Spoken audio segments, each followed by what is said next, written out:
3, 2, 1. Welcome to the David the Dog Trainer Podcast, episode 144. And here we are back in the Christmas bar basement, ready to do our second official episode down here. Yeah. Hopefully people liked the change up. It seemed like it. We got a couple comments about it. It was good. Saying we were very festive. Yeah. Last week was was a wild episode because I feel like we 1,000% just winged it. You know? Oh, yeah. From the standpoint of like, I don't think I genuinely had any idea what I was going to talk about the second I hit record. Yeah. And we just let that conversation flow. And I think it turned out good. Listen, it's always interesting how the quote unquote like throwaway episodes, the ones we just like totally whip together and have no actual plan for, wind up producing some very good content. I think the clips that they wound up using from last week's episode wound up being super solid. Yeah. So I was pretty pleased about that. Yeah.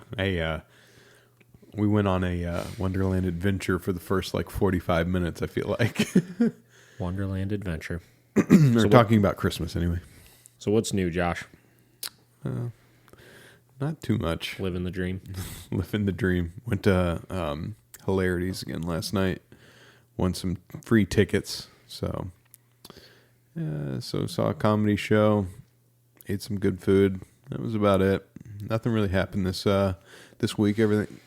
My crunch time's next week. I got three different things. I have to three different clients I have to get stuff to before Christmas. So Gotta get the hustle in. Yeah. How about you? Oh, just ready to do a fantastic podcast episode. Okay, so last week we started kind of branching into this topic of who do you need to become to be a better owner, trainer, handler, whatever it may be of your dog. Yeah, right? Talking about less of a do issue and more of a who you become issue. So what I thought would be interesting to do today is I pulled a bunch of random quotes from, business coaches, life coaches, whatever you want to call them. And what I want to do is I want to read them, I want to discuss them, and then I want to correlate them into dog training. Equate them to it. I want to equate them in some way, shape, or form. Okay. And this could go really well, or this could be a disaster. I don't know. But what we're going to do is we're going to figure it out. Sounds good. All right. I'm excited. Here's number one. Okay. Monday reminder. You learn more by doing than you do by reading, planning, or talking about doing. You learn more by actually doing the thing. Doing the thing. That's very true. Give me your first thoughts, Josh. Just from my own experience of wanting to do anything and everything for a while. When you think about it a lot, it seems so easy and I could do that, and you don't really know until you actually do the thing and learn what your challenges are, what it's going to actually take to succeed in a certain thing. So I definitely agree with that. It's easy to think how well it'll be and plan it out, but until you actually do it, it's just a dream at that point. Dave Ramsey has a very similar thing he says, where he calls it paralysis of the analysis. Ooh, I like that. Right? That's true. Listen, educating yourself on things is always very important, but so much that you need to know about whatever it is you're trying to figure out doesn't actually come to you until you actually start doing it. Right? So let's start spinning this one into like a dog training thing, right? I've got a couple examples of how I see a similar issue in dog training, right? The first and foremost one are a lot of the people that we see in our comment section day after day after day after day, right? I've got this issue. What do I do about this? Right? How do I stop this problem? Whatever, right? And it's not even an exaggeration. Between comments and messages and all that kind of stuff, like probably 5 to 10 times per day, we have somebody reaching out and saying, hey, I have this problem. I need tips. I need advice, right? But I would bet you every single one of those people never actually take action on any of the tips or advice that are being given to them. Yeah. Right? They're interested in looking for a solution, right? And researching as many different solutions as they could possibly find. And then they'll sit there and they'll have all of the knowledge in front of them, right? But something is holding them back from taking action and implementing some of those solutions. Yeah. Right? That's one we see all the time. The second example gets back to from more of the trainer side of things, right? Which is sometimes we'll do board and trains with people, right? And in the send home lesson, we'll get too hung up on the question and answer side of things in the board and train, right?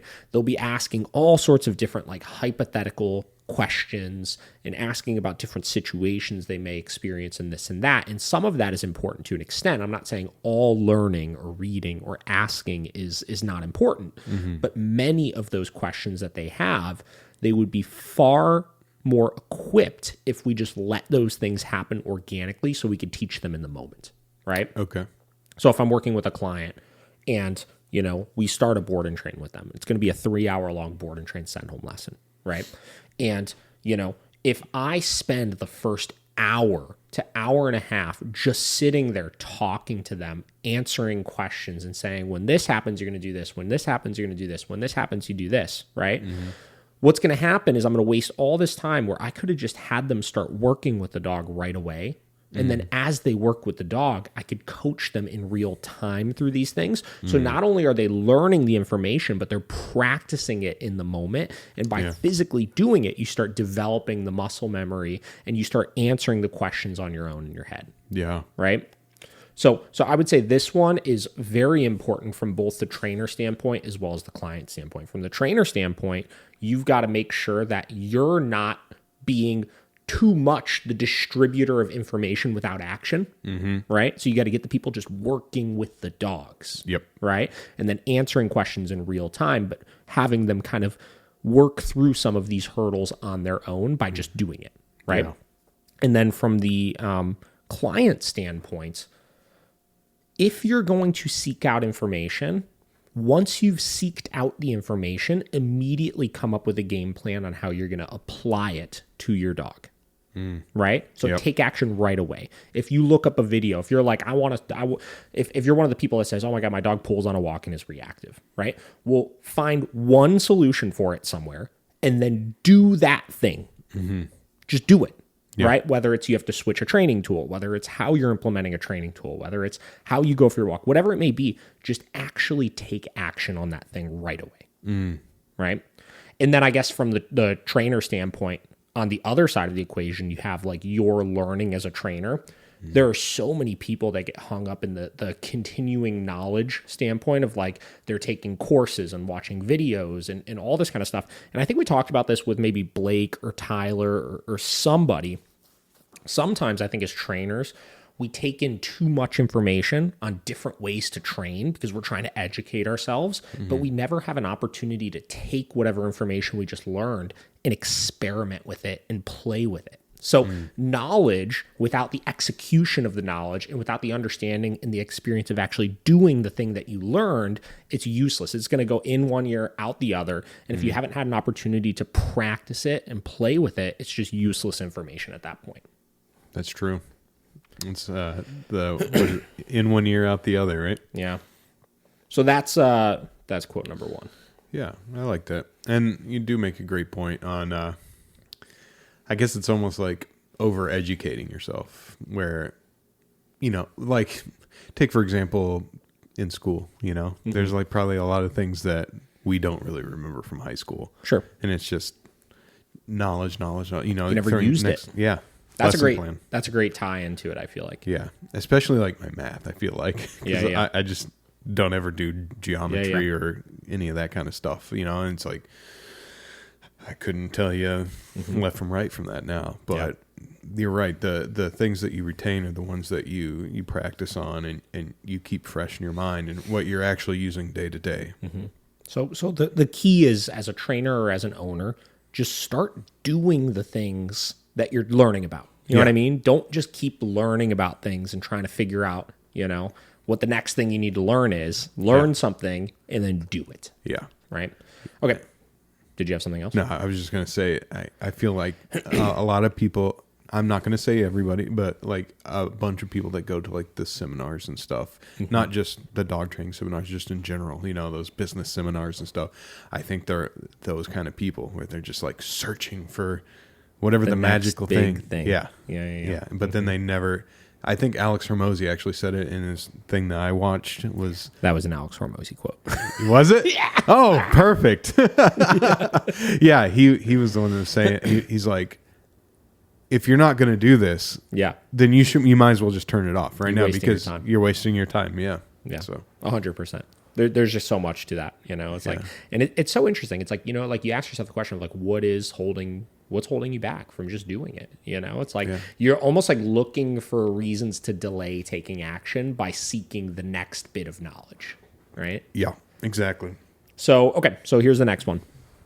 Like I said, all of these I think kind of tie together a little bit, right? All right, so this one, a focused fool can accomplish more than a distracted genius.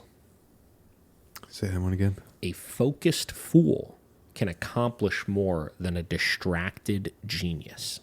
What does that mean to you, Josh?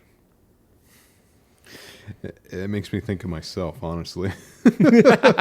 Elaborate. Every great thing in my life that has happened was being a fool. Let's just take, for example, my photography career. I put $10,000 down on credit to buy all my first gear that I never went to school for and I had a GoPro before that, and I said, I want to do this because I want to do something creative, and it seems like it caught my eye, and I just dug in head first. And it was hard for a little bit, for sure. The first couple of years of not really knowing how to edit photos or anything like that, but still trying to do it. It created me into a better photographer than a lot of people I know that have went to school for it. I'm sorry to say that, but I think not sorry. Yeah, but I think that's what that I take away from that is, even though I had no idea what I was doing, I was still doing it, where someone else may still be in the planning phase or something like that, and they never even get to the point. So you're looking at it more, are you looking at it more from the lens of the thing you did was like a seemingly foolish thing to do, of like, God, like, wow, you just put yourself in $10,000 of debt. That's such a dumb thing to do. But because you were focused, you got the outcome still. Is that kind of what you mean by that, or where are you going with that? That's exactly what I mean. Because a lot of people said I was crazy in the beginning. Yeah. All right. That's a different spin that I had on it, but a good one nonetheless. Yeah, I want to hear yours. So I view it a little bit more from the lens of, you could be, I think they're using fool and genius as like naturally gifted versus like definitely not naturally gifted, right? Somebody that doesn't know anything using photography, somebody that doesn't have a natural gift for photography versus somebody that has a natural gift for photography. And if the one that doesn't have a natural gift for photography is very focused and committed and putting in the work, right? But the one that has the natural gift is very lazy and distracted and doesn't put in any work or any of those types of things, there's a high probability that the person that doesn't have the natural gift can ultimately outwork that other person and achieve bigger or better things. Yeah. Right? Yeah. No, that's 100%. I don't know if that was the intention of it, obviously, but that's the way that I kind of view it. Right? Yeah. And I guess my equation to dog training with it, I don't know if it's necessarily, this might be a little bit of a stretch as far as making the correlation, but what it makes me think of is, just using focused and distracted as an example, is when you experience challenging moments with your dog, whether it's when guests come over the house, right? Whether it's when you go out on your walk, whether it's whatever thing you may do with your dog where they get really overstimulated. It's a problem area, right? The key to success is being able to stay focused through the chaos. And if you could stay focused through the chaos, you're going to find yourself getting past those hurdles much, much better than, somebody that is just distracted and not paying attention to little things, no matter where their skill set is initially, right? I coach people through this a lot where, we'll do one-on-one sessions with people or board and trains, and they'll work their dog in a controlled environment or in a quiet environment or not around distractions. And their understanding of the things that they're doing is really good, right? Their timing is perfect. The way they give a command, enforce a command, reward a command, any of those types of things, it's really, really spot on. Like they do a fantastic job with it. Yeah. But the second a distraction presents themselves, it's almost like they get just as distracted as the dog does. And then all of that just goes out the window. We see it all the time where like I'll have worked 100 bed stays with this client. They've done it 100 times perfectly in a row, right? But then the second somebody's at the door and they need to do the exact same thing, they're not able to focus enough through it to get the results that they want. Okay. Right? Yeah. So I kind of look at it that way, right? From the standpoint of like distracted versus focused, right? The key to success is staying focused and then outworking, obviously, somebody that may have a natural talent for it. We'll see a lot of clients that, can have a better relationship with their dog and a better level of training than their dog than some trainers that we see out there. And the key really is their ability to work hard on the goals that they're setting for themselves and for their dog and be able to ultimately achieve those things. Yeah. No, it makes a lot of sense. I was thinking of a certain YouTube trainer that we love very much, but I won't say the name. We don't need to bring it up anymore. But how their training videos and style is that they do everything when there's no distractions, and it's all fine. But if there's anything else in the ether, then their training kind of just starts to kind of crumble and fall apart because the dog gets distracted and they don't know how to overcome that because all their training was done in this perfectly controlled, like sterile environment. Yeah. And equating it to situations like that, not using any particular person as a name, but like a lot of trainers out there, when you get into like the competition of like balance training versus force-free training and stuff, a lot of trainers out there will find themselves in this trap of like, they're so focused on what everybody else is doing that they're distracted from the work they're doing, right? Yeah. And they're so focused on going on other people's pages and being like, your training is terrible, and like, you can't even call yourself a real trainer because you use e-collars and blah, blah, blah, right? They'll get so focused on that they're distracted from actually working on their training, right? And they're distracted from not realizing that their clients might be struggling, right? But they're so hung up on the other side. They're so distracted by the other side of things that they're limiting their abilities of themselves because of that. That's a big thing to keep in mind, right? Like, obviously, when you're putting out content in the form of like podcasts and stuff like that, being aware of what's going on around you is very important, but you can't lose sight of the main focus of things, which is your training that you're doing and making sure that you're actually helping your clients. Yeah. Right? Exactly. So that's an example, obviously. Man, my phone is blowing up over here. So, anything else on that one? No, I'm good. All right. Here's the next one. Until you win, effort always goes unnoticed. Get used to it.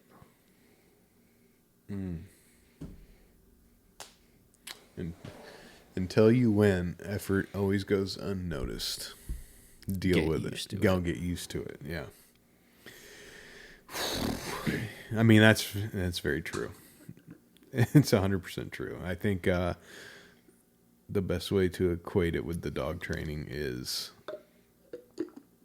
no one cares until they see the end result of your dog. That's a good one. What do you think? Why? What do you? Does it resonate to you at all? Oh, it does, for sure. Sorry, I guess I went straight to the dog training. You went straight to the dog. Sorry. I mean, this is a dog training podcast, I suppose. No, that I guess for me, it is the same thing. It's like those first 2 to 3 years of doing photography, personally, or we can go back to the music days, when you're like that first local band. Grinding it out. when you're selling the tickets at Peabody's and nobody would come watch you while you're on the Pirates Cove because you just happened to get the slot that was when the main act was playing at the same time. So people would come in and watch you for one song and then leave. Yeah. And then that really happened with Clarity Calls Forth, old band. Look it up on YouTube. Shout out Clarity Calls Forth. But no one cared. And then we put out a release show and we put out an EP. And then all of a sudden it was like, oh, people actually cared. And they started coming to shows and stuff. But then we broke up. But if we hadn't, it's like those first, fans see you then. And the new fans are like, oh my gosh, you're so good. But it's like, we've been around for 2.5, 3 years. You never knew, And it is a thankless job to yourself until, that 3-4 years after that you've been putting in the work. Yeah, I mean, I think that's 100%. I mean, that quote for anybody, I think, is important. You know, sometimes we want like immediate validation of the things that we're doing, especially now with social media. 100%. It's like if my first video doesn't go viral, oh my god, I'm quitting. Yeah, like I mean, I remember every time I did something, right? Like whether it was music, who both you and I achieved obviously a pretty good level of success in that industry. Whether it's dog training, obviously we've achieved a very, very high level of success in that industry. Photography, your success has been consistently growing over the years with it, right? Initially, when we started all of those things, like even the biggest fans that you have right now probably were very skeptical of that initially. Yes. Right? Like I look at friends and family members that when I started in music, or more importantly, when I started in dog training, because that's the one that I really have, made a name for myself with. I literally remember, even if it wasn't blatantly said, I remember the absolute judgment that I felt when I said that I was going to be going to do those things. Right? Yeah, this is kind of like the last quote. This is kind of what I equated it to as well, Yeah. Where it's like you're not going with the same flow of other people, It's like kind of out there, like dog train. Like when you told your parents, I'm sure, like, hey, I think I want to, I got Vera, and I think I want to train dogs. Yeah. I'm sure the looks were probably like, what? Oh, yeah. Yeah. I mean, I literally remember when I said I was quitting my shitty but stable factory job to be a dog trainer. Right? Yeah. And I remember my mom saying, like, well, if you think you could support yourself off of that, right? Like the positive but kind of passive aggressive, like, 100%, are you sure? Right?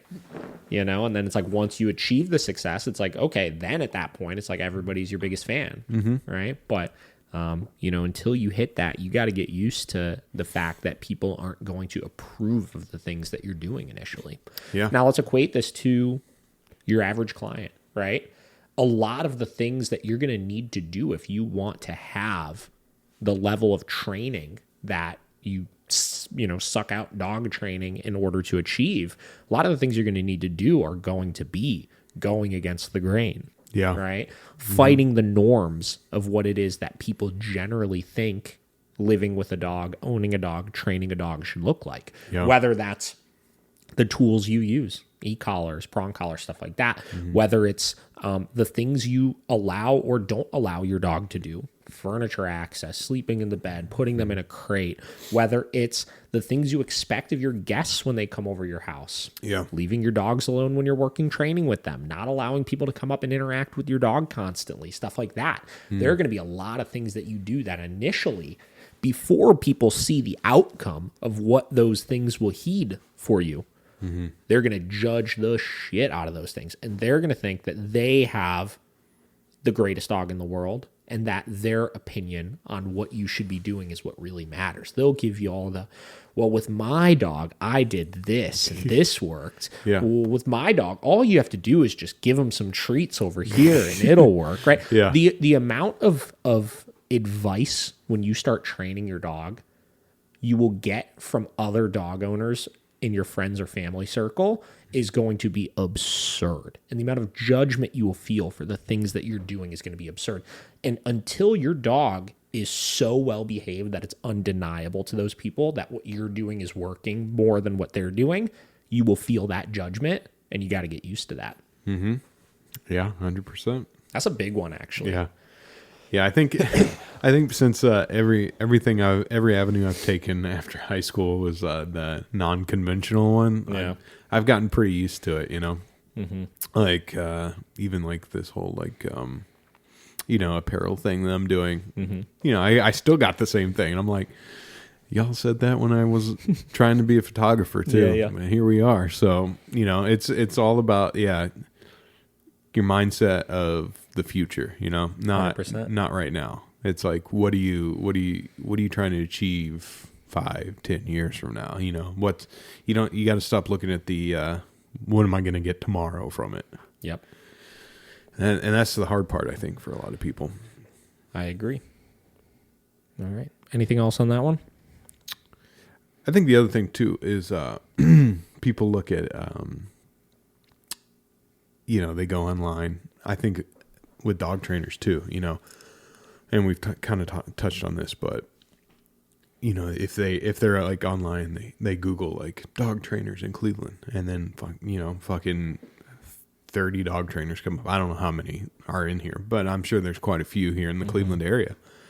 And it's like, oh, well, it's oversaturated. I can't make it here, Same thing with photography. Same thing with clothing brand. Same thing with hairstylists. How many hairstylists are around, Mm-hmm. And if you get caught up on like, oh, there's already so many people doing it.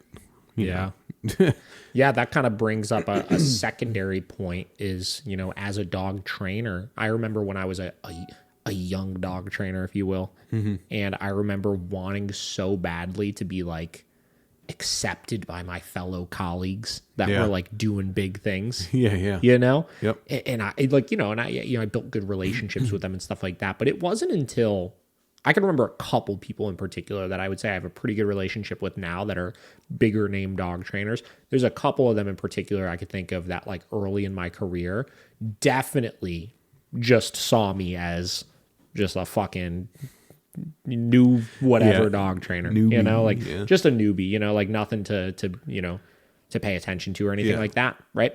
And it wasn't until I started achieving success within my own business, right, that I started becoming respected by them, Mm-hmm. Yeah. And I see it a lot now with other new trainers who are either just getting started or still trying to find themselves in the dog world, Yeah. And I see in the comments they leave on people's posts and things like that, of like other dog trainers, right? I see the desperation in wanting to be accepted by those people, Yeah. And I'm not saying it's right or wrong, but like it's never going to get you there until you focus on yourself and you achieve something and you make yourself undeniable. Yeah. That you will become somebody that they will respect. Yep. Yeah. Trying to think. There's like some metal song where he's like, I am undeniable. I just thought about it in my head. I was like, yeah. Yeah. Sorry. All right. What else we got here? This next one is very similar to this last one that I read. Mm-hmm. This one is the older you get, the fewer friends you tend to have. Not because you're less social, but because you have higher standards. So this is looking at it from opposite roles. Yeah. Right? Mm-hmm. So the last one was looking at things from the lens of, other people will not respect you, right, until you achieve something. Then you'll be somebody that they kind of look up to you, right?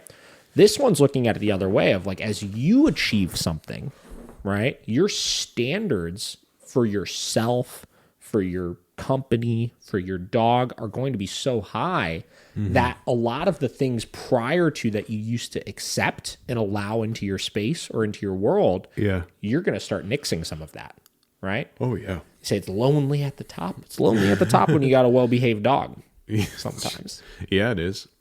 There's a lot of instances of, just dogs in general. Like, we don't bring our dog around certain friends' dogs, That is it. And we can't go hang out with them because we know what their dog is like, Actually, this is a funny spin on it. Is actually, look at it from the the higher you hold your dog will have less friends, not because they're less social, but because they have higher standards. Because you have higher standards for them. Yeah. Right? No, that's very true. And it's interesting, right? And that's a tough one for people to grasp sometimes, because it's like, if you look at it from that lens, oh my God, why would I provide less for my dog, right? Why would I want my dog to have less friends? But if you look at it really, right, with anything, whether it's humans, whether it's dogs, whether it's whatever, less is more, right? If you have less friends, but more quality relationships with your friends, you're going to be a happier individual, right? Yeah. If your dog has less dog friends, but has a more solid and mutually respectful relationship with those dog friends, your dog is going to have a better time than if your dog has 7,000 friends and is constantly getting in little scuffles or doing whatever the hell they want or learning bad habits or any of those types of things. Less is more with that kind of stuff. Yeah. Yeah, I think my biggest self-understanding of that was not that I was Cleveland famous, but as soon as I stopped being in a metal band and not going to shows all the time, I would say 90% of my friend group kind of just went gone. The fair weather friends took their leave. You didn't provide value to them anymore, Josh. Yeah, I didn't make angry, angsty teenager songs anymore. All right. This is a good one. This is a longer one. Okay. To become confident, you do something enough times that you lose your excitement. So many times you get bored of it.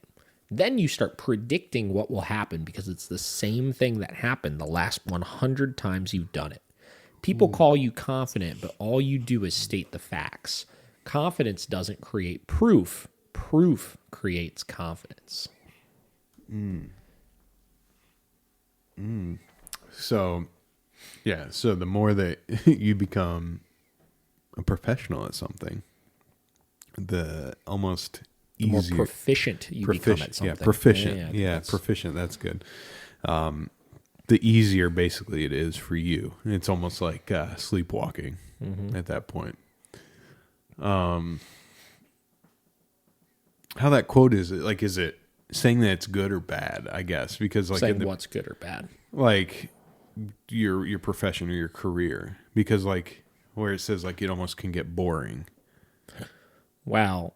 My interpretation of this is, all right, so the first part, right? To become confident, you do something enough times that you lose your excitement. So many times you get bored of it, right? So basically, you're becoming so proficient in something that it's no longer exciting to you, is the way I look at that, right? Then you start predicting what will happen because it's the same thing that happened the last 100 times you've done it, right? So basically, you are so confident in the result of doing A, B, C, or D thing. Yeah. Right?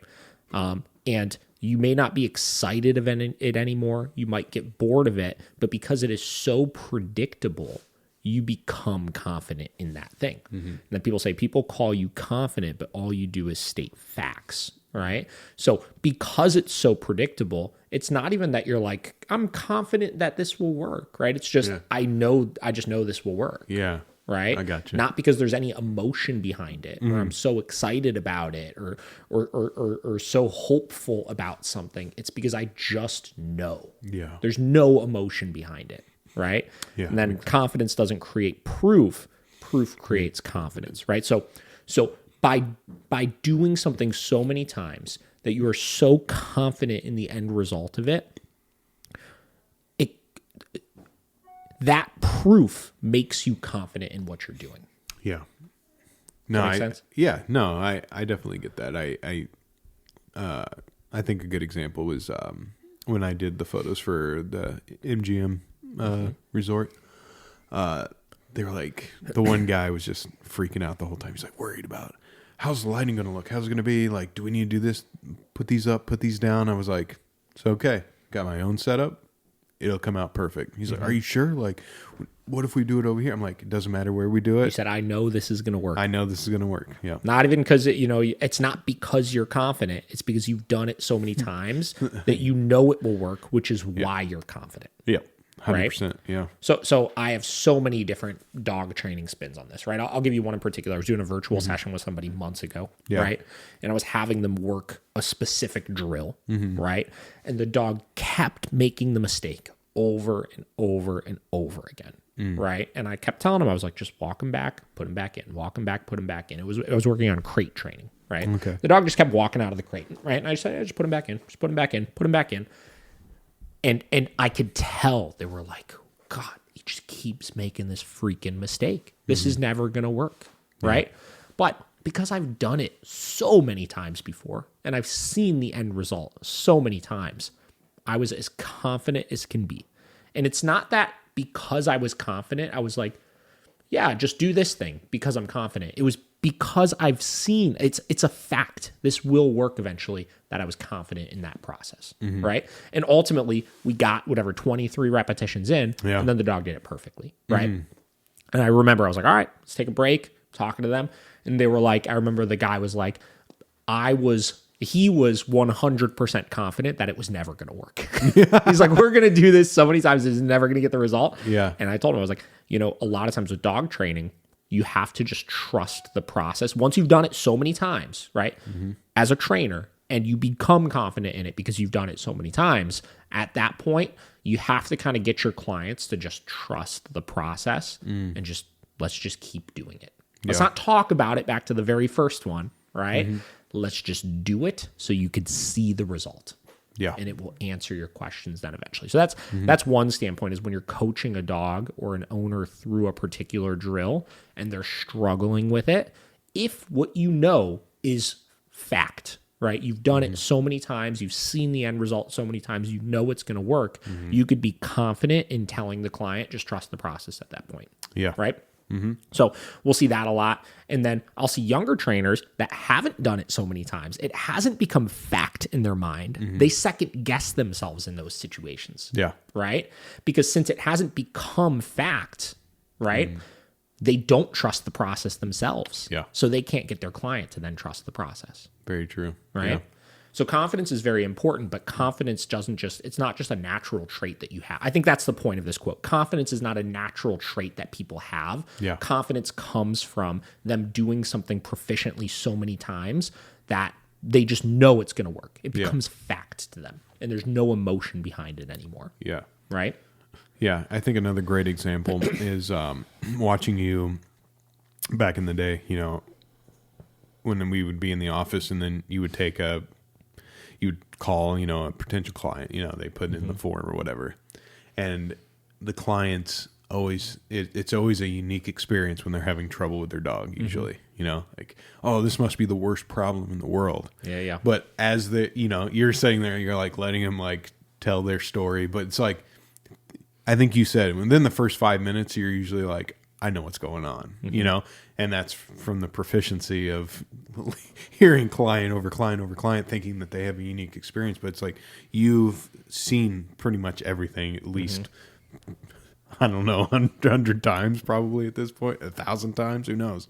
Yeah. But you can already kind of categorize the things that are going to need to be done to fix the problem. And I think that's something that the more you do as a trainer, the more you'll realize like how easy it actually is to kind of know, oh, I already know what we're going to have to do, like how we're going to have to get through this. And it's already like going through your brain, like how we're going to get through it because you've done it before a million times and you've built that confidence because Yeah. And it's a similar thing with like, let's look at assessments as an example, right? A lot of clients are dying for us to come and do an assessment with their dog. Yeah. Right? And we don't do assessments. It's just not something we do. Right? And in the client's mind, the reason for the assessment is because they genuinely feel like their dog is so much worse than everybody else's dog that we have to see it so that like something we see is going to shock us and be like, oh my gosh, this is so much different. My original plan that I had in my mind is definitely not going to work. We got to switch it up and do this and do that. Yeah. But it's just not the case. Yeah. Right? We've done it so many times that whatever issue you bring us at that point, we're going to have some sort of solution for, and it's not going to change the program. It's just not. Yeah. Right? Then from a dog side of things, were you gonna say? I was just gonna say assessments always made me think of like smoke and mirrors, like. Yeah, and then you got the other side of things of like, why do people generally do assessments? It's a great sales tactic, right? Getting the person right in front of you and trying to like wow them, by working with the dog or getting them in person. It's harder for somebody to say no to something in person, so they use it as a big sales pitch of like, we do this assessment, which is bullshit, right? Like it's like not like I guarantee you like almost zero trainers on the planet, if they do assessments, are actually looking at what they're seeing and being like, oh yeah, I need to calculate this custom thing for you through this. Yeah. They want to get in front of you so that right in front of you they could say, so you want to do this, right? Mm-hmm. And then right in person, when I'm looking you in the eye and say, do you want to do this? It's very hard to say no in that situation. Yeah. It's very hard to walk away and, stay confident in that. Or over the phone, it's like, yeah, no, I don't want to. You just hang up. You don't have to see them. It's not as intimate, right? So whatever. So yeah, assessments. But then from like a dog standpoint, let's look at teaching new commands. I talk about it all the time, right? We don't necessarily want for the dog to be excited about the thing that they're doing. I mean, it's okay. Like, it's not a problem, obviously, but I don't need to be like a lot of times if I'm working sits with a dog, right? I may do it 5 times and the dog is just excited to work and the dog does it proficiently those 5 times, but they're doing it sheerly out of excitement. They're not doing it because they're confident in the expectation of what I'm asking of them. They're not confident in the expectation of reward or consequence for not doing it. Yeah. Right? So what happens is we do it those 5 times, 10 times, 20 times, 30 times, and then the dog starts getting bored of it. And then they're not confident that behavior is going to be enforced. They've just been doing it just because it's exciting, right? Yeah. Then they start making some mistakes. And then some consequences start happening. And then they're like, oh my gosh, this is a different expectation than what I'm used to. Yeah. And then maybe they start getting bored of it and whatever. They're still figuring it out. And then you do it 100 more times. And at that point, they are confident in, when I'm asked to do this, this will be the reward for doing it, or this will be the consequence for not doing it. Mm-hmm. And they do it proficiently every time from that point moving forward. But you got to get all those repetitions in to get past the excitement, get past the boredom, and then just reach confidence with it. Yeah. Right? Mm-hmm. That's a big one. That's a big one. Especially when you start getting into the mistakes. When they start making mistakes with it, they start second guessing themselves, and they may do it well from the standpoint of they're actively sitting when you ask them to sit, but you could definitely tell because the expectation shifted in that moment, they're not confident in doing it. And you can see when it clicks, when it clicks, when it's like, they just do it, right? And they might be a little bit excited to do it, but they just consistently and smoothly do it every time. Yeah. All right. What else we got here? This is a good one. It takes everyone a different amount of time to realize there are no handouts. There is no playbook, and no one is coming to save you. Is that Jocko? No. Really? Yeah, it's not. Damn, I definitely thought it was that sounds like a Jocko. Yeah. Though, right? No one's coming to save you. No one's coming to save you. No, I definitely... I definitely feel people sometimes think they're owed that from collabs or anything like that, or like the notice me, like wanting to be the main character of life, like of their own life. So they expect almost like you were kind of saying earlier, they want the higher trainers to notice them, kind of, and they feel like they're kind of owed that for some reason. I do feel like people have that mentality, if that makes sense. Mm-hmm. Sometimes not really a humble look on maybe where they're at in their training career. Mm-hmm. What do you think? I view it a little differently. Okay. Give it to me. I look at this. Pull it back up here. I look at this from the standpoint of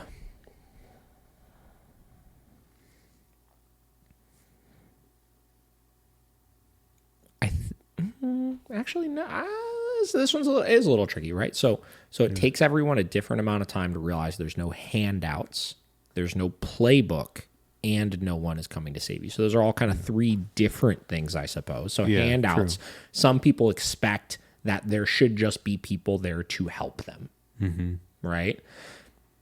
People think that there should just be an easy solution, a playbook. If I just do these things that are outlined for me and I'll achieve success and never run into a problem. Yeah. Or when you start running into issues, that there's somebody out there that can solve your problems for you, right?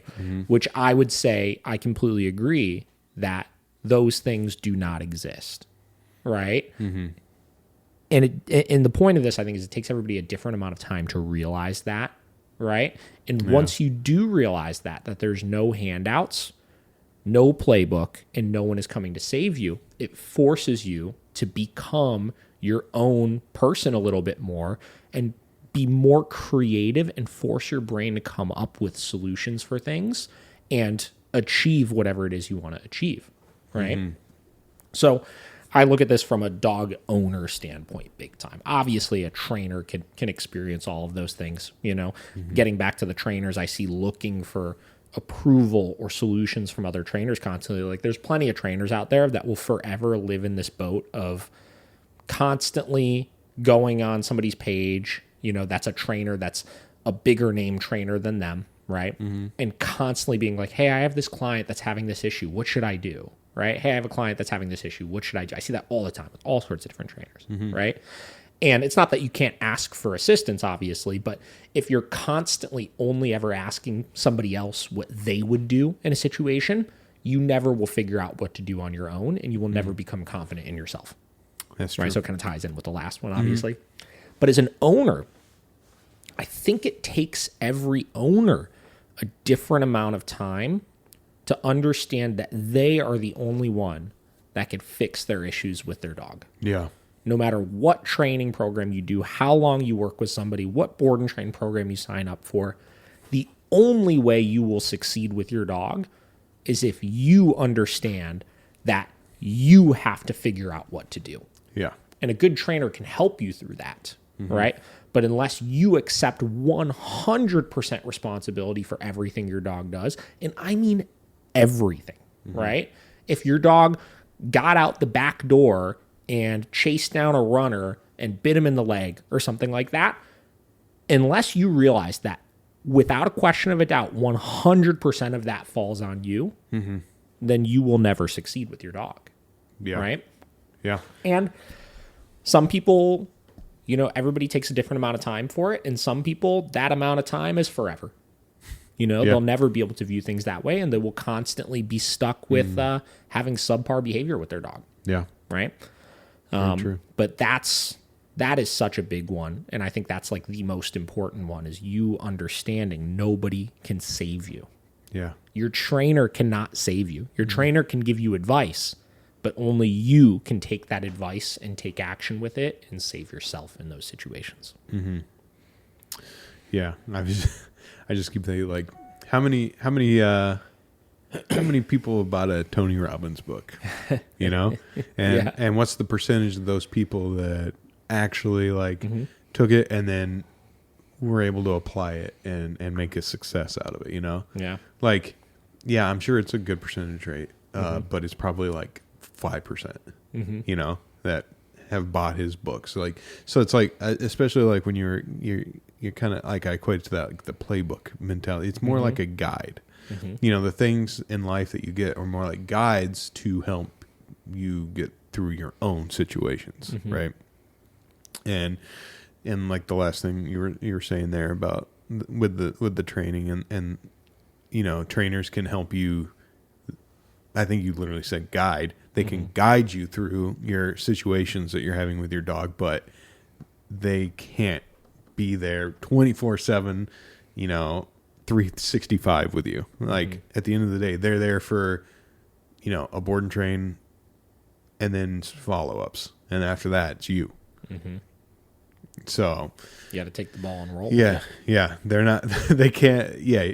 Could you imagine like every time your dog did something bad, then you just immediately put your dog in the car and fly up to your trainer's facility every time? Yeah. And some people will do that, right? Like we'll see a lot of people and we'll see the progression of, they'll do a board and trainer one-on-ones, and every time they have an issue, they'll call us and they'll be like, I don't understand why my dog had this issue. right? And Yeah. we'll educate them on why, and show them how, to some extent, it was their fault that issue happened. And then same deal. The next time there's an issue, we get another call. Next time there's an issue, another call. And then we hit a point where we start hearing from them less and less. But when we hear from them, the calls go from, I had this issue, I don't know what to do, you got to fix it, right? To, I had this issue and I handled it in this way, and these were the results that I got from it, right? They started realizing, I have to be better. I have to solve these issues on my own, right? And they do that, and then we get updates from them on how that impacted them. And then from there, the relationship becomes more natural, which is we organically can coach them through mistakes they made based on them actively trying to save things or solve things themselves, right? Yep. Which is the way it should be, right? The calls we want aren't, I had this issue.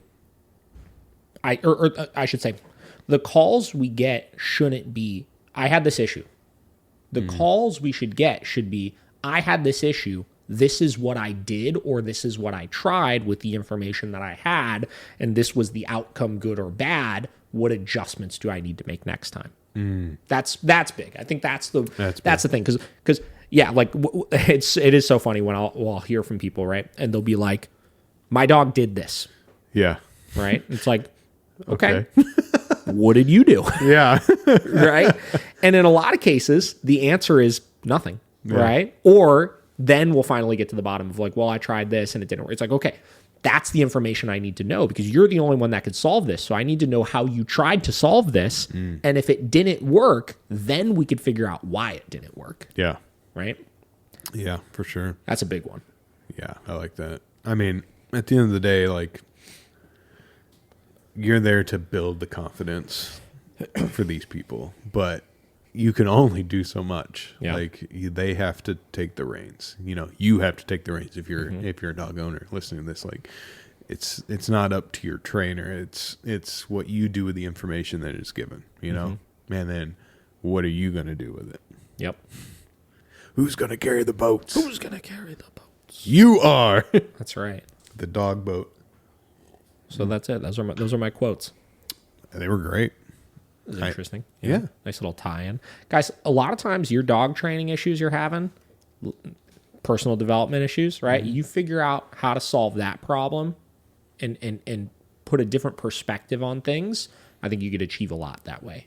Yeah. And I like the spin we kind of put on things these last few weeks as far as discussing more of that side of things. The non-training related things, but more of the human mentality things that I think tend to get in the way of people finding good results. Yeah.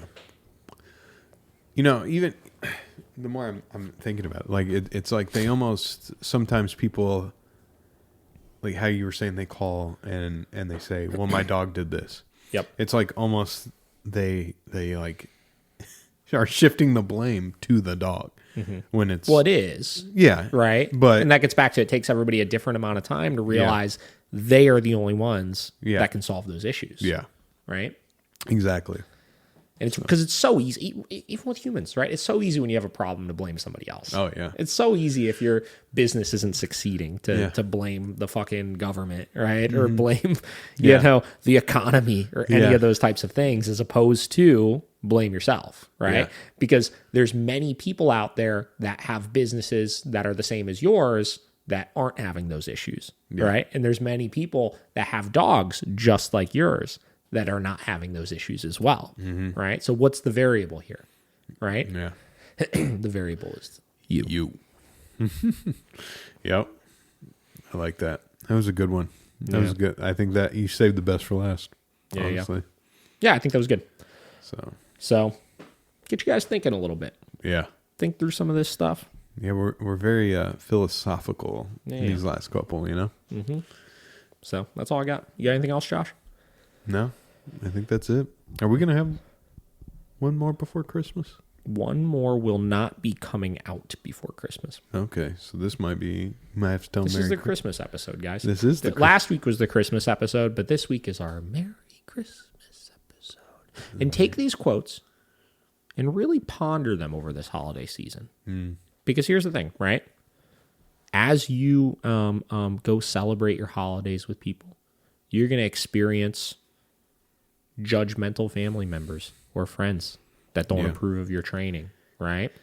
You're going to experience potentially new problems with your dog as you integrate them into the holidays and busier environments and take them new places, right? You're going to experience all of these different hurdles that we went down, right? Yeah. You might not be confident in the things that you need to do.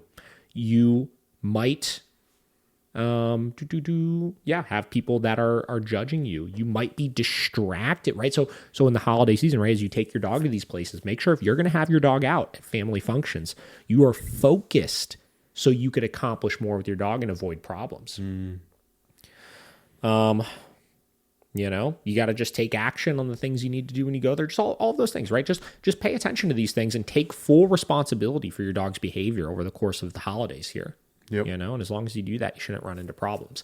And then from an actual dog training standpoint, like, don't feel like you have to take your dog to all these places as well. And that kind of fits into the one quote of the judgment from people.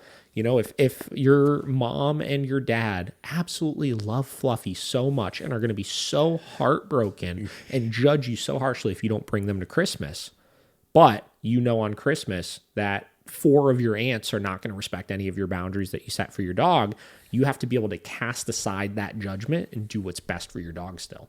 Yep. You know?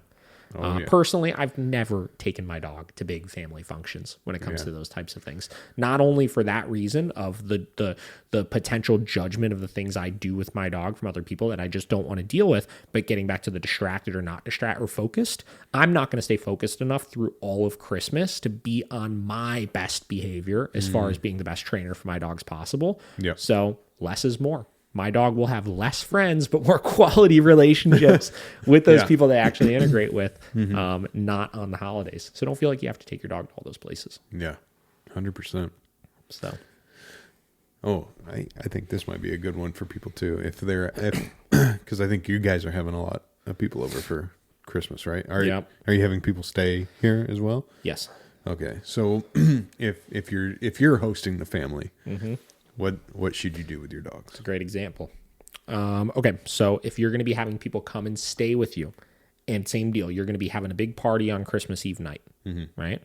Exercise your dog really hard in the morning, provide a ton of shit for them to do throughout the day, and then when the party comes around, if you don't want to have them out for the reasons described, put them in their crates. That's what we'll be doing. Yeah. Yep. We Nice. got kennels right over there. They can go hang out in those kennels, and we don't have to worry about it then at that point. Easy peasy. Yeah. And then lots of breaks, you know. I think the family are going to be bringing their family dog with them, which is fine. I mean, the dog is fine, Yeah. right? But the dog generally will stay with us as well. And we give them plenty of breaks away from each other also. You know, an hour or so at a time where we could supervise their interactions, then we separate them for a little bit. Yeah. Then an hour or so that we could supervise interactions, then we separate them for a little bit. Don't just jump right into like, oh, you guys just live together for the next week now. You're great. 'Cause that's how shit goes wrong. Yeah. Treat it just like you would treat any social or any, play date that you set up with a dog where there cannot be unsupervised time. You do it in controlled chunks where you can make sure there's no resources out. You could supervise and make sure nothing bad happens. If something does happen, you're right there to be able to stop it and address it right away. And then you give yourself and the dogs a break. Nice. There it is. Cool. So, all right, guys. Well, that's all we got for you. Yep. We'll catch you on the next one. Merry Christmas. Bye.